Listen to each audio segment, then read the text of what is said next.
Hi guys what's up, कैसे हो आप सब लोग। मेरा नाम एल एल सिंह है और आप देख रहे हैं अपना यूट्यूब चैनल नेशन फर्स्ट।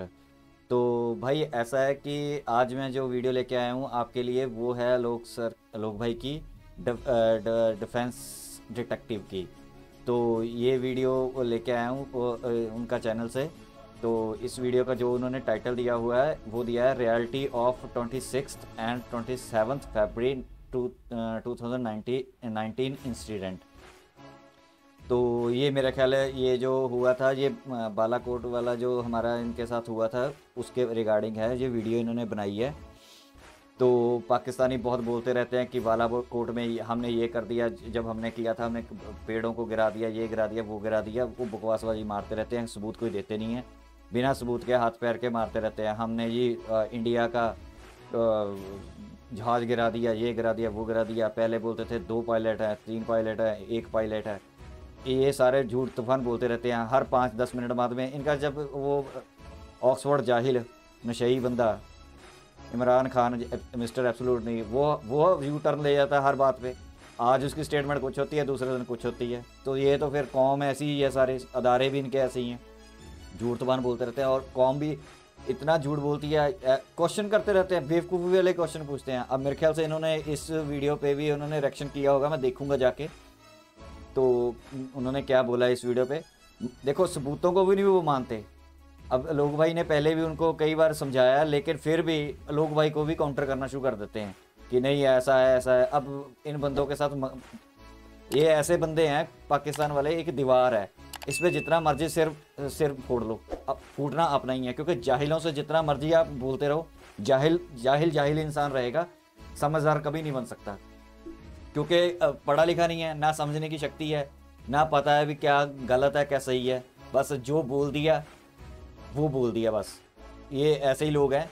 तो इस वीडियो में देखते हैं कि आलोक भाई ने क्या बताया है। जो हमारा हुआ था बालाकोट वाला इंसिडेंट हुआ था उसी के रिगार्डिंग होगी, क्योंकि 26-27 को वही हुआ था। 26 को हमने बालाकोट पे स्ट्राइक की थी, तो 27 को ये आए थे भागते भागते, पर इन्होंने कुछ कर नहीं पाए।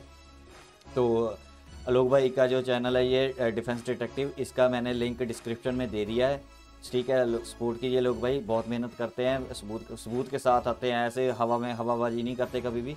तो आपको भी ये वीडियो देख के समझ आएगी कि बालाकोट में एक्चुअली में हुआ क्या था, क्योंकि ये सबूत के साथ ही बताएंगे। ठीक है, तो पहले देखते हैं वीडियो, फिर एंड में थोड़ी सी बात करेंगे। So let's start the video.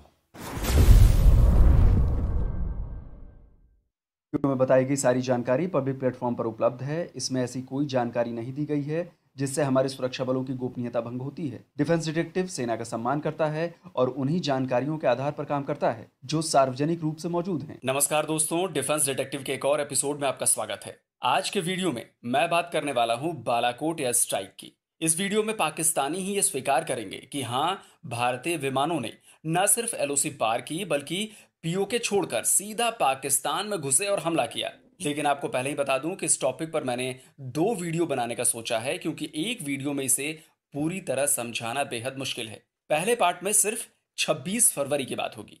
ये वो तारीख थी जब इंडियन एयरफोर्स के फाइटर जेट्स पाकिस्तान में घुसे। 1971 की लड़ाई के बाद ये पहला मौका था जब हमारे जेट्स ने एलओसी क्रॉस की और पाकिस्तान में घुसकर एयर स्ट्राइक को अंजाम दिया।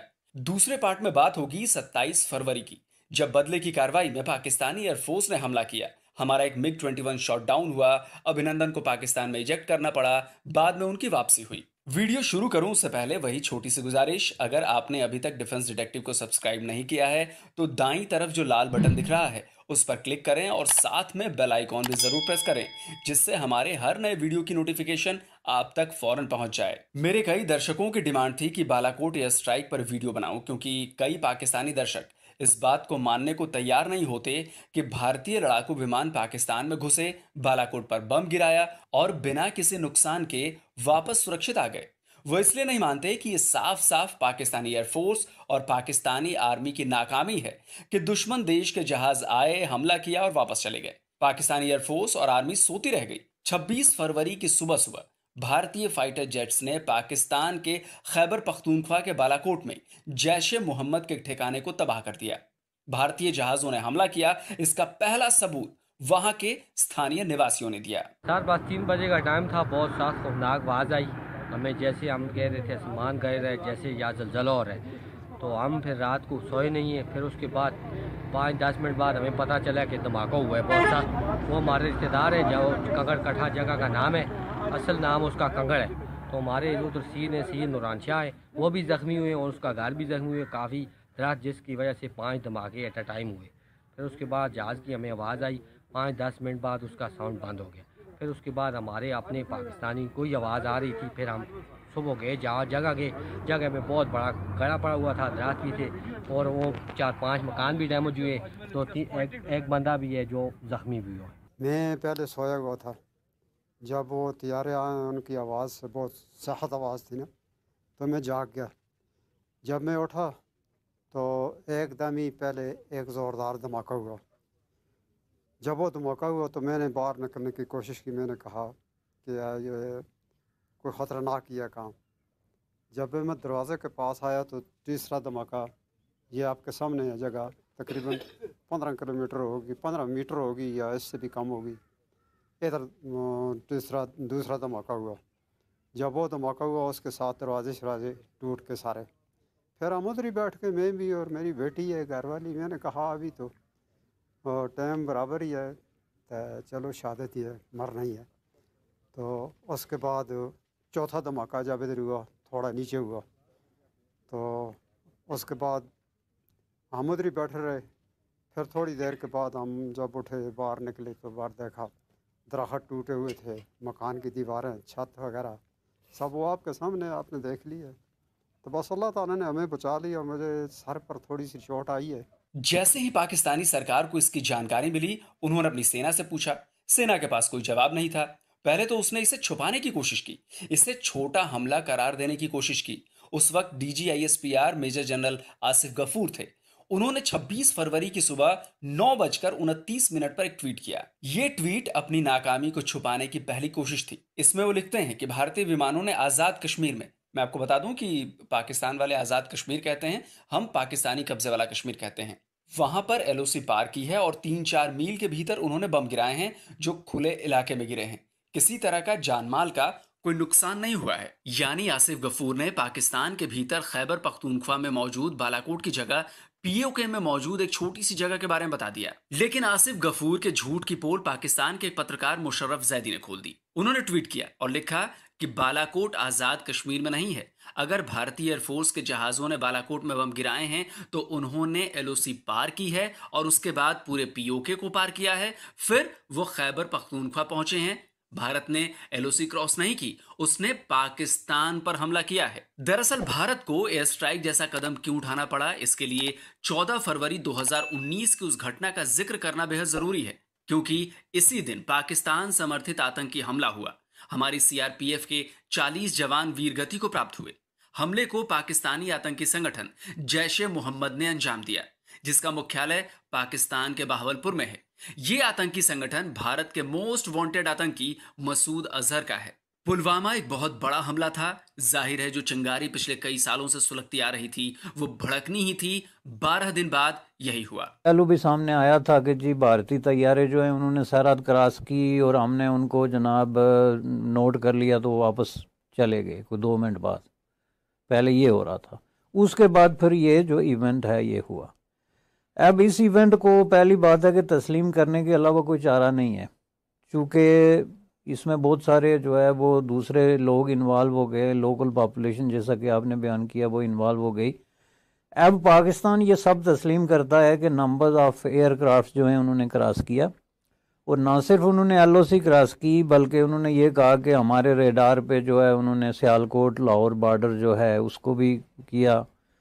और ये तस्लीम करने के बाद ओनली डिस्प्यूट जो पाकिस्तान इस वक्त कर रहा है वो ये है कि जो स्केल ऑफ डिस्ट्रक्शन है वो डिफरेंट है जो कि इंडिया बता रहा है। भारत पहले ही POK में सर्जिकल स्ट्राइक कर पाकिस्तान को बता चुका था कि अब वक्त बदल गया है, लेकिन इस बार पाकिस्तान में इस ऑपरेशन को करने की जिम्मेदारी एयरफोर्स को दी गई, जिसे हमारी एयरफोर्स ने बेहद शानदार प्लानिंग के साथ अंजाम दिया। जैसे जैसे हमले के बाद का वक्त बीता, दोपहर होते होते पाकिस्तानी सेना और उसकी सरकार को यह मानना पड़ा कि हां भारत ने पाकिस्तान के बालाकोट में एयर स्ट्राइक की है। जो तंगधार सेलिएंट आपको नजर आ रहा है, यहां से उनकी इंट्रूजन हुई। 4 to 5 नॉटिकल माइल उनकी फॉर्मेशन अंदर आई, जिसको पाकिस्तान एयरफोर्स ने टाइमली और इफेक्टिवली चैलेंज करके रिपल्स किया। जाते हुए उन्होंने जो अपना पेलोड था उसको जेटसन किया। इतने डिस्टेंस से जो उस वक्त एंगल था उसका एग्जिट का, जो उसका पेलोड था, वो जब्बा के मकाम पर 4 उनके जो बॉम्ब्स थे वो गिरे और वो वापस चले गए। अब जब जेटसन किया उन्होंने, तो इसकी विजिबिलिटी, जो चैलेंजिंग एयरक्राफ्ट होता है उसकी विजिबिलिटी नहीं होती।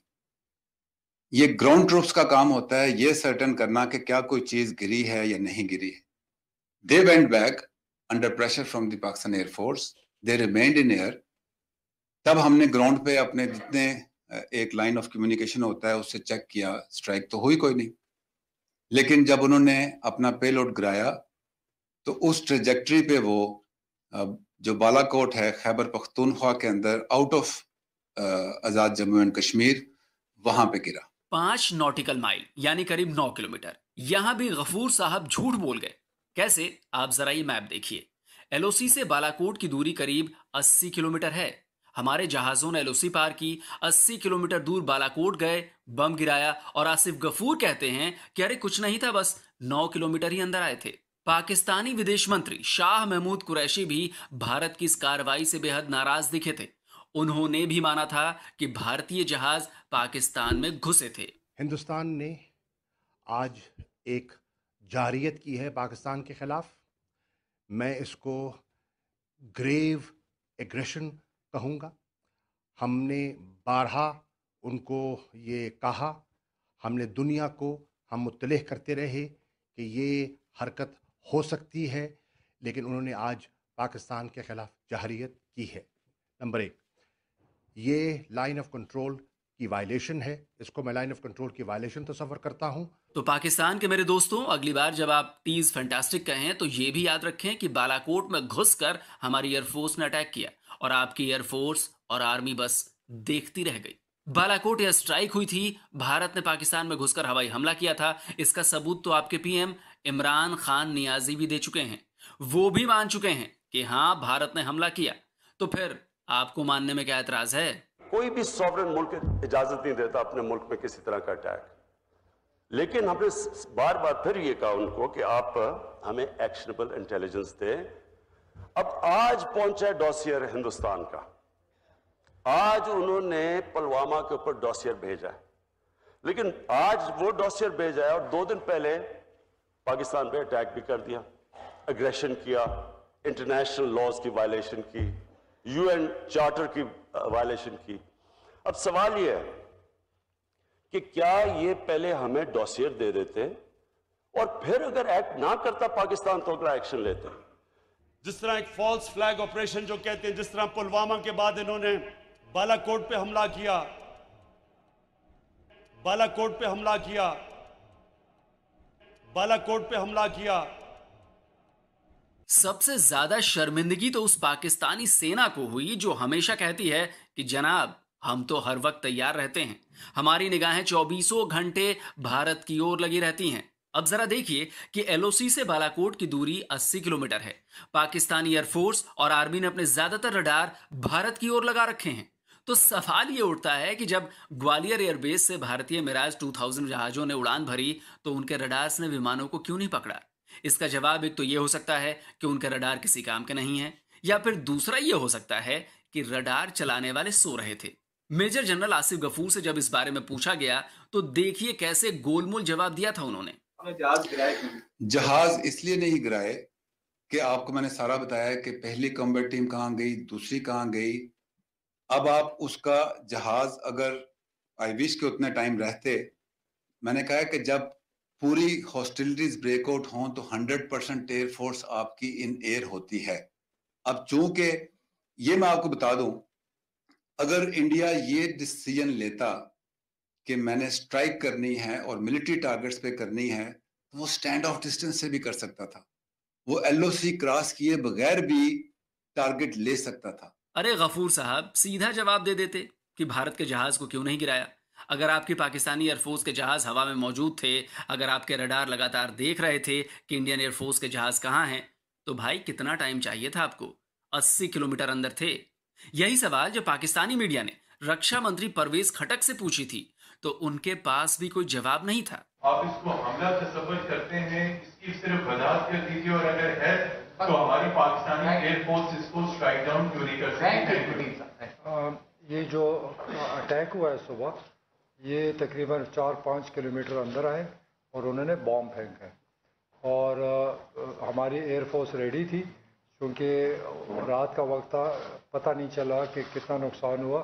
सो दे वेटेड फॉर दैट, और अभी क्लियर डायरेक्शन मिल चुकी है कि इंशाल्लाह चल रहा था भाई, चल रहा कि आगे अगर कोई ऐसे हरकत होगी तो एक्शन लिया जाएगा। एक्शन क्या लिया था इसकी बात तो अगले वीडियो में बताऊंगा। पाकिस्तानी अवाम को जो घुट्टी सेना ने पिलाई अभिनंदन को लेकर, उसका भी भंडा फोड़ करूंगा। अगर 26 फरवरी को कुछ नहीं हुआ था, तो आप लोग ये बताएं कि पाकिस्तानी संसद में इमरान खान नियाजी के मंत्री शेख रशीद क्यों बुक्का फाड़कर चिल्ला रहे थे। 1971 के बाद आज तक कभी इंडिया ने पाकिस्तान की फजा को क्रॉस नहीं किया जी, बाई एयर अटैक। 1971 आखिरी साल था, कारगिल की लड़ाई में भी नहीं किया जी, सॉरी। इतनी बड़ी लड़ाई हुई दुनिया की, हजारों जानें उसमें गईं। कारगिल की लड़ाई में भी एक जहाज गिरा जरूर पाकिस्तान की तरफ, लेकिन हिंदुस्तान के एयरप्लेन्स ने उसको क्रॉस नहीं किया कारगिल को। और आज जो उनके 14 जहाज आए, जिस दिन जब्बा में गालबन अजहर साहब का मदरसा बेहतर बताएंगे, यहां बैठे हैं, मदरसा तालीमुल कुरान एक है जरूर है, लेकिन वो ना होने के बराबर है। और जिन दरख्तों को वो नुकसान पहुंचा के उन्होंने अपना 14 में से 4 जहाज एंटर हुए, 10 जहाज पीछे उसके डिफेंसिव रहे, और वो हमारे दरख्तों को नुकसान पहुंचाकर उन्होंने फरार अख्तियार किया, क्योंकि पाकिस्तान की एयरफोर्स इंडिया से बहुत सुपीरियर है। चलिए मान लिया हमने कि पेड़ों को नुकसान पहुंचा, खाली जगह पर बम गिराए, लेकिन हिंदुस्तान क्या कर सकता है आपने देख लिया ना। और हाँ, याद आया, बालाकोट में जब इंडियन एयरफोर्स ने स्ट्राइक की थी, उस दिन आपके देश के एक ट्विटर हैंडल पाकिस्तान डिफेंस ने एक ट्वीट किया था। देखिए जरा, तारीख है 26 फरवरी, वक्त है रात के 12:06। लिखा है sleep tight because PAF is awake. Hindi में कहें तो लिखा है आराम से सोइए क्योंकि पाकिस्तानी एयरफोर्स जाग रही है। उफ रशीद साहब, सच में इतनी बेहतर एयरफोर्स तो हमारी नहीं है। आप जाग रहे थे, लोग सो रहे थे, इसी बीच हमारे जहाज गए और अपना काम करके वापस आ गए। इतने एयरक्राफ्ट जो हैं वो इन्वॉल्व थे, और उन्होंने ये बेसिक जो इंटरनेशनल लॉ के मुताबिक जो चीज़ देखने की होती है कि एक एक्ट ऑफ वार है या एक्ट ऑफ एग्रेशन है, तो उसमें एक मुल्क ने दूसरे मुल्क की सरहद क्रॉस करने के बाद किस हद तक अंदर जाके कोई एक्ट किया है, उसमें ये मैं नहीं समझता कोई इम्पोर्टेंट है कि वहाँ डैमेज क्या हुआ। इटली की पत्रकार फ्रांसिस्का मरीनो ने पाकिस्तान के झूठ की पोल खोल दी थी। मरीनो के मुताबिक जैश ए मोहम्मद का ठिकाना तबाह हुआ था, कई आतंकी मारे गए थे, साथ ही ISI के 2 एजेंट भी इस हमले में अपनी जान गंवा बैठे थे। According to my source, the number of the dead was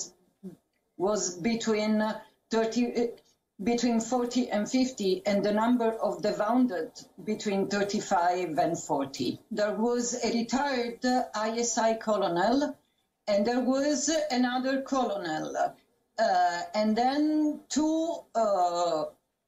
Jaish-e-Mohammed main persons. One is a trainer who's Mufti Moin, and the other is a blast, is a bomb expert who's Usman Ghani.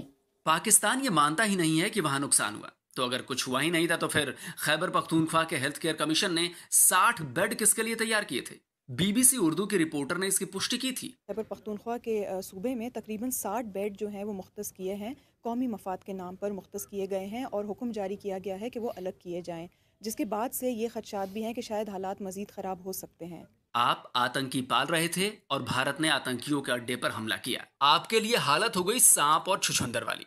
ना तो निगलते बन रहा ना उगलते बना। आपके ही लोगों ने आपकी पोल खोलनी शुरू कर दी। उन्हीं में से एक हैं बसीर नावीद, जो international human rights commission Hong Kong के एग्जीक्यूटिव डायरेक्टर हैं। उन्होंने पूरी दुनिया को बता दिया कि भारत ने पाकिस्तान के बालाकोट में आतंकी ठिकानों को ही नष्ट किया है। बालाकोट के इलाके में अटैक किया है, लाइन ऑफ कंट्रोल को अबूर करके।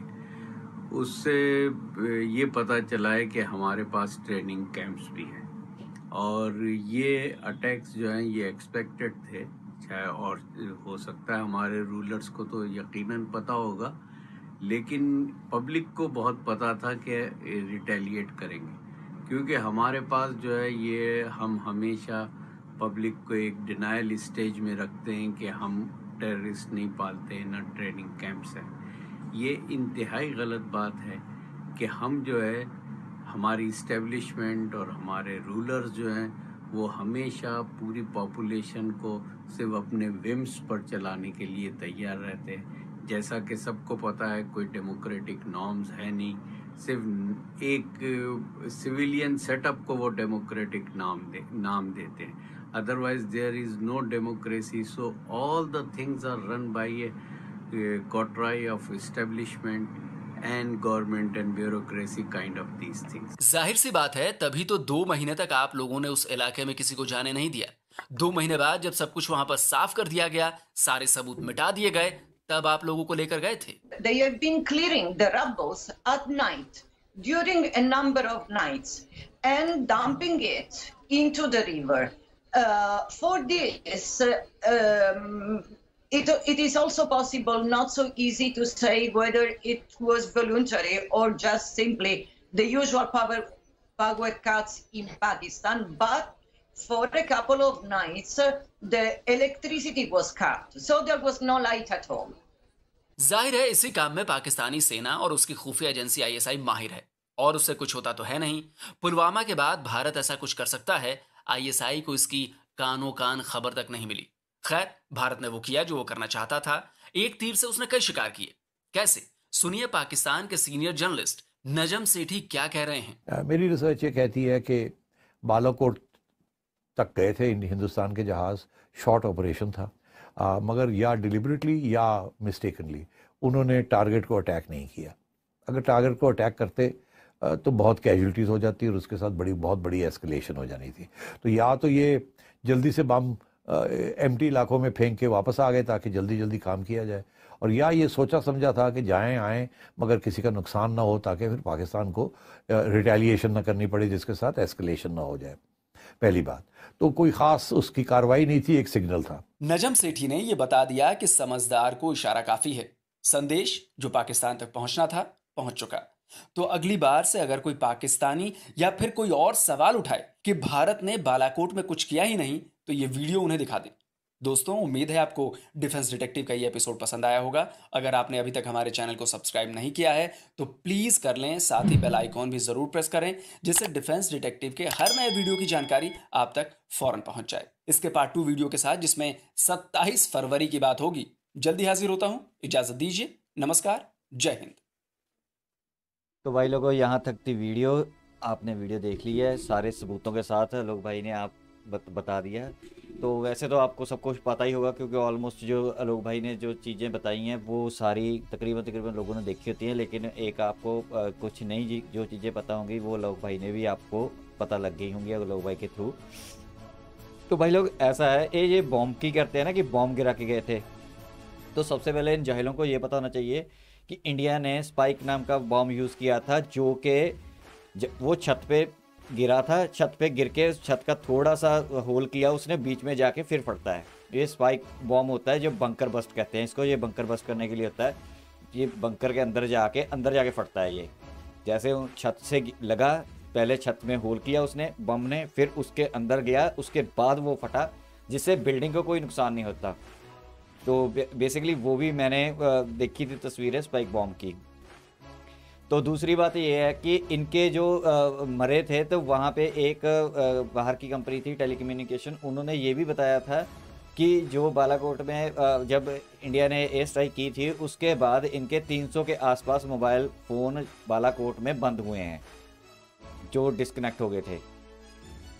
तो नंबर्स ऊपर नीचे हो सकते हैं, ठीक है, गलत नंबरिंग भी हो सकती है, क्योंकि जो न्यूज़ होती हैं वो एक्यूरेट बिल्कुल भी नहीं होती, लेकिन वहाँ पे उन्होंने 300 का नंबर दिए थे, ठीक है। तो एक तो ये भी है, एक वो था।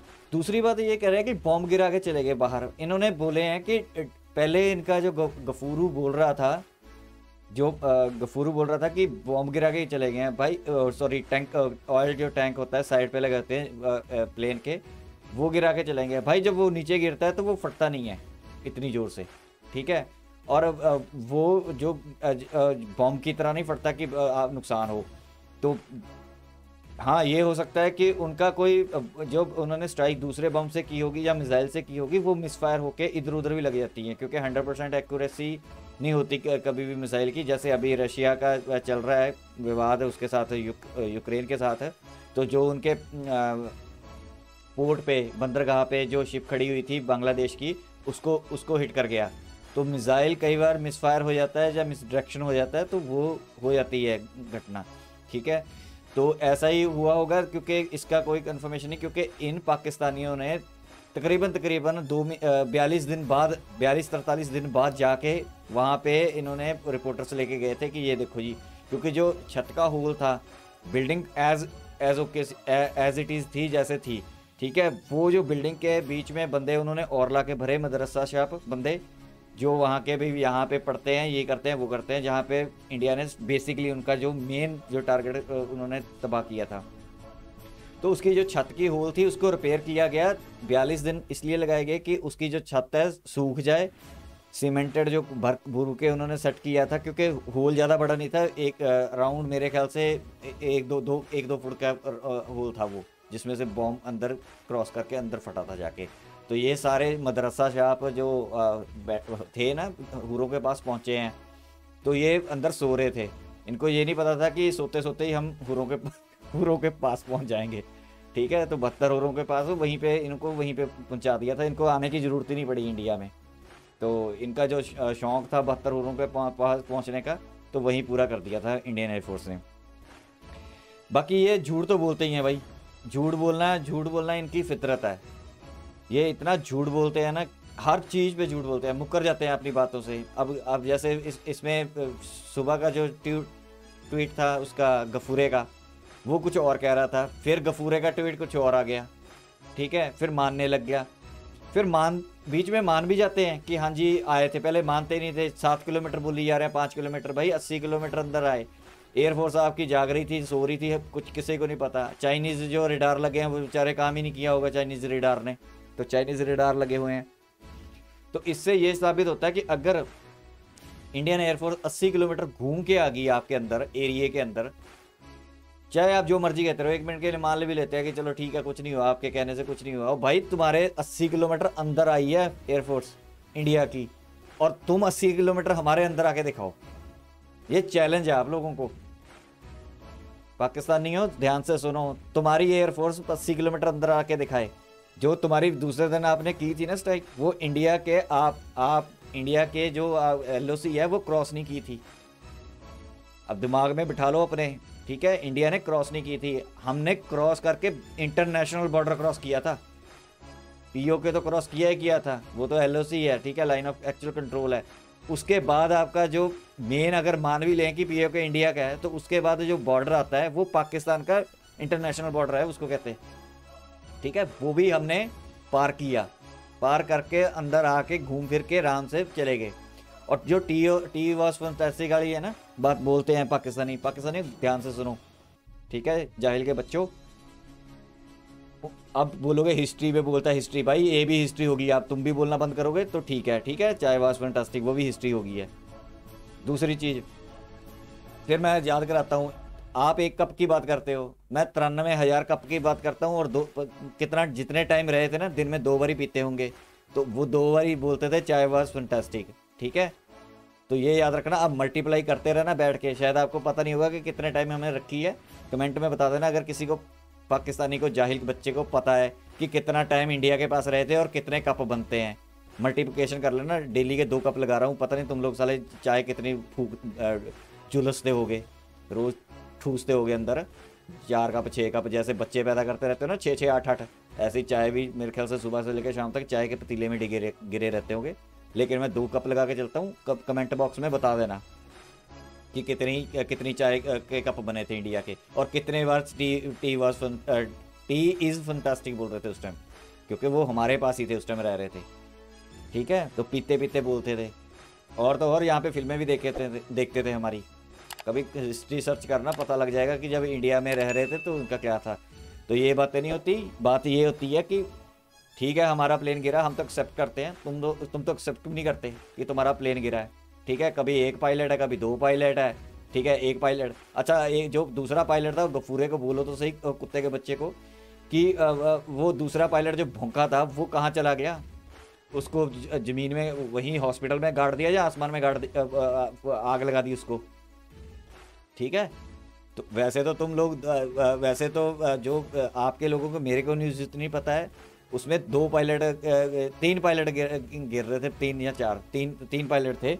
और मेरे हिसाब से वो जो पायलट थे वो डबल सीट के एक था, क्योंकि हमारा सिंगल सीट था। अगर 2 भी मान लो, अगर आपने F-16 1 वाला भी उड़ाया होगा ये नहीं पता, लेकिन 3 की मैंने देखी हुई है कि किसी ने बोला है, मेरे को अभी याद नहीं आ रहा है, आप ही के वहाँ से बोला गया है कहीं से, मेरे ख्याल POK में से बोला, वीडियो देखी थी मैंने, तो उसमें उन्होंने सब लोगों ने, बंदे ने बोला था कि 3 हमने देखे हैं।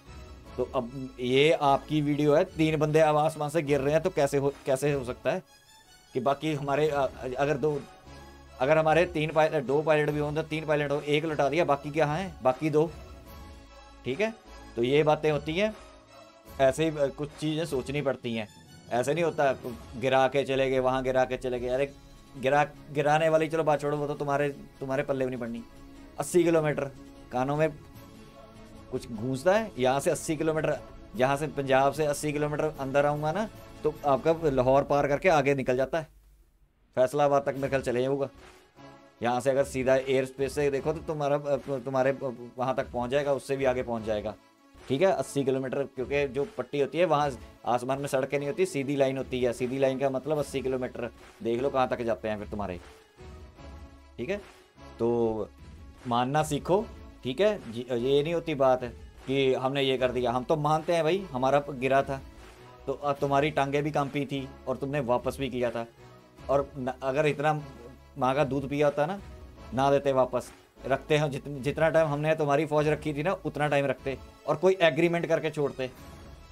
हमने एग्रीमेंट करवा लिया था तुम्हारा 1971 में, जब फौजी पकड़े थे ना तो शिमला एग्रीमेंट करवाया था। अगर दम था ना, अगर वो आ गया, हमारे पायलट अभिनंदन जी आगे थे आपके कब्जे में, ठीक है, तो माँ का दूध पिया होता ना तो एग्रीमेंट करते कोई हमारे साथ, करते कोई डील, फिर बताते। डील कोई की नहीं, हमने तो जी उसको उसके जेस्चर में, एक पीस के जेस्चर में छोड़ दिया। अरे पीस का जेस्चर क्या है भाई, कौन सा पीस का जेस्चर? ठीक है, क्योंकि तुम्हें पता था कि इंडिया इसके बाद बुरी तरह रिटेलिएट करेगा, और तुम्हारे पास इतनी हिम्मत नहीं थी। अगर हमारे पास पायलट गिरा था ना, हम डील करके भेजते, हम कोई पीस का जेस्चर न दिखाते तुम लोगों को। हम नहीं दिखाना चाहते तुम्हें यार कोई पीस का जेस्चर, हमारे पास कोई पीस का जेस्चर नहीं है। एक बार पायलट भेज के देखो, हम डील करेंगे, साइन कराएंगे तुमसे एग्रीमेंट। दिमाग में से निकाल लो, हमने कोई पीस नहीं करना। तुम लोगों ने पीस का जेस्चर दिखा दिया होगा झूठ बोल के। ठीक है, टांगे कांपने लगी थी, कर लेते हमारे साथ कोई डील। 1971 में डील करके तुम्हारे जो यहाँ बैठे हुए थे ना, जो 72 के पास जाने से 93 बच गए थे, उनको जो रखा हुआ था, ठीक है, उस डील करके वापस भेजा था। ये दिमाग में रख लेना। तो भाई वीडियो बहुत अच्छी लगी मेरे को, तो अगर आपको मेरा चैनल पसंद आ रहा है, ठीक है, इन पाकिस्तानियों को ठोक बजाना मैंने यहीं पे है, तो हम बजाते रहेंगे। तो यहीं तक थी वीडियो। लाइक करना, सब्सक्राइब करना, शेयर करना, और भाई लोग रिक्वेस्ट है सब्सक्राइब जरूर करके जाया करो चैनल को। ठीक है, तो आप मेरी स्ट्रेंथ बनोगे, हम स्ट्रेंथ बन के ही इन पाकिस्तानियों को जवाब दे सकेंगे। तो यहीं तक थी वीडियो, मिलेंगे नेक्स्ट वीडियो में, तब तक के लिए जय हिंद।